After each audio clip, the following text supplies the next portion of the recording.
Warburton's, the UK's largest bakery brand, has announced a $650,000 commitment to Cereals Canada's GATE project in Winnipeg. And joining us here on Real Agriculture to discuss this announcement, we're pleased to welcome Adam Dick, who is Warburton's Canadian Program Manager, and Joanne Booth, Chair of the GATE Capital Campaign. Thanks, Adam and Joanne, for taking the time to join us. It's been a while since we've chatted, and appreciate you both taking the time today.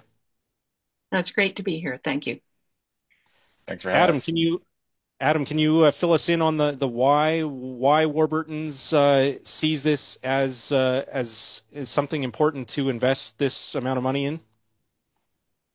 Yeah, we're really excited to make this announcement today, Kelvin, and to put this money towards the exciting Gate project. I think it further demonstrates our commitment to Canadian agriculture.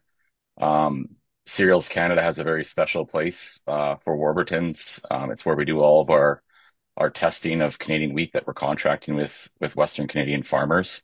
And we've been buying wheat for our entire Canadian wheat for our entire 148 years. It kind of goes back to the start of shipments of prairie wheat to the UK. And that relationship with Canada really got ramped up in the early 90s, where we started our IP program, and then we started working with Siggy at the time, which became Cereals Canada by brand 15 years ago. And it's a really strong partnership that we have.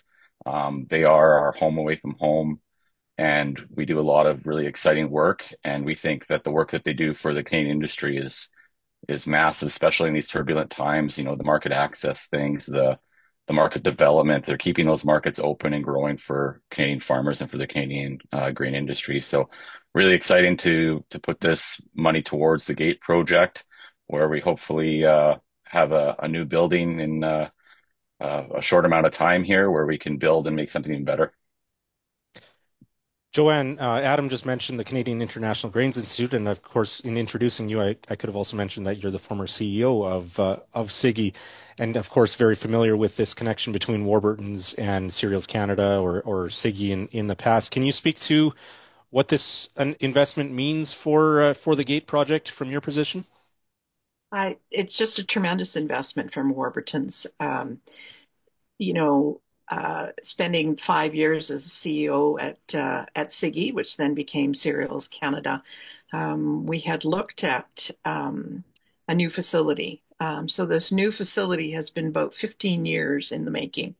And we have a very special relationship with Warburton's. It's not just about the wheat testing, but it's also about innovation.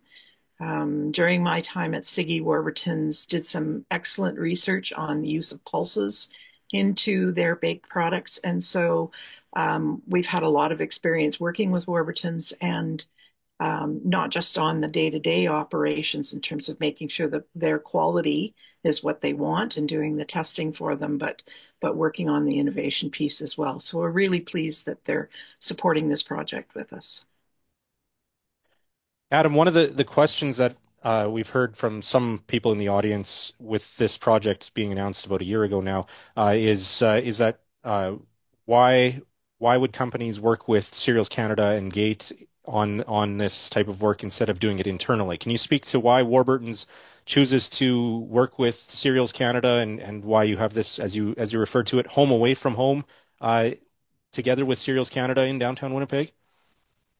Yeah, it's really about the staff there. I know we're talking about a new building right now, but a new building is nothing without the experts that call that their workplace. So we wanted to work with the best, and we wanted to really add value to our own technical expertise. So partnering with the experts at Cereals Canada was a great boost for us, and we really view it as a two-way relationship where we're transferring knowledge back and forth. We're learning from each other. As Joanne mentioned, we've done a lot of things on other crops as well, and how they can be uh, implemented into bread. But it's really just about that strong partnership we have with them, and that knowledge transfer that we can continue to get better on both sides. What are the next steps, Joanne, in terms of seeing this vision come to fruition? I know you're working with some heavy hitters on your fundraising capital campaign committee. Is that the next step, trying to bring on more funders, making more announcements like this? Yeah, definitely. I mean, we've had some good support from the province of Manitoba. It all kicked off with tremendous support from the grower groups across the country, from including, of course, Alberta, Saskatchewan, Manitoba, but also Ontario and Quebec, and then Cereals Canada as well. Put in 5 million in support of the project. And so we are, of course, approaching members, although the members have already contributed through the growers and through Cereals Canada, but also other organizations that support the cereal grains industry in Canada and are participating in the whole value chain. So we will have meetings set up shortly with other partners within the industry and explaining what the gate concept is. It's more than just a building. And I think that at times we kind of get stuck on, well, it's a new home for Cereals Canada. Yes, of course, it's a new home because we are at that stage where we really do need a new building, but it's also a concept of trying to expand what we're doing across the cereals value chain. And so it will have facilities where we can partner with other groups and hopefully bring some of the other commodity groups or other partners essentially into the project as well. Do you see grain companies, exporters coming on board with dollars as well? I would expect so. We're, of course, waiting for the final discussions around Cereals Canada table about their new strategic plan. And I think it's clear from the Cereals Canada board that there is support from all of the members. Case in point, the contribution that they have already made to the project. And so we will be looking for support from the grain companies, but also the crop protection companies. We'll likely look at the railways, some of the banks, those partners that are really committed to agriculture across Canada. We haven't mentioned the federal government at this point. The Manitoba government had an announcement weeks ago where they announced what Premier Wab Kinew called a down payment. Now we have a new prime minister who's talking about market development and the importance of diversifying Canadian markets in trade. Prime Minister Carney's talking about investing government dollars versus spending on operating, that type of thing. Where do you see Gates fitting in federal fiscal plans, Joanne? Well, I mean, I think it's a really good fit, and especially as you've just mentioned, the issues that we're having with trade. Although the U.S. is not a large buyer of Canadian wheat, of course, we're competing on the international markets. And we did, of course, the Cereals Canada staff are working on government relations. So you heard the announcement from Manitoba. They're also working with the federal government to look at a contribution as well. That got delayed because of the change in prime minister and then the election. So staff are hard at work making those connections within the federal government, looking for federal support.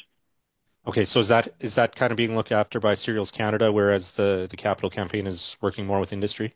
Yes, yeah, that's correct. So the capital campaign is really looking at industry and partnerships, and Cereals Canada staff are looking at the government components. Okay.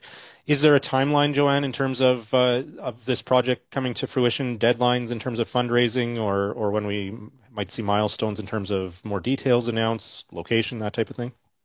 I expect that we'll have some announcement in terms of location within the coming months.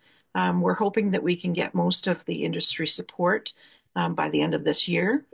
Clearly, there needs to be shovels going in the ground at some point because of the lease arrangement with the Canadian Grain Commission, with the federal government, really. And so we're hoping to have more announcements within the coming months and have enough of a commitment essentially to be able to start in 2026. Okay. Well, again, we've been talking with Adam Dick, Warburton's Canadian Program Manager, and Joanne Booth, Chair of the Gate Capital Campaign. Adam, I'll give the final word to you and maybe a bit of a shift in topic here, but looking at how spring is unfolding across the prairies in terms of wheat production, here in 2025. How are things shaping up from your and Warburton's perspective? Well, we're based primarily in the eastern catchment of the prairies here, so I'll speak to that. But yeah, in most areas, the crop went in good time. In some areas, quite early, into some decent moisture. We've seen some a little bit of rain here and there. With that hot weekend last weekend, we're definitely due for some more rain here to take some pressure off the crop. I know out west and in northern areas too, they need some rain. So I think we're off to a good start. We hope for some timely rains to take care of the crop and obviously the fires as well. But we're optimistic right now, and we're hoping for a big high quality crop. All right. Thanks, Adam. Thanks, Joanne. Thank you, Calvin. Take care. Thanks, Calvin.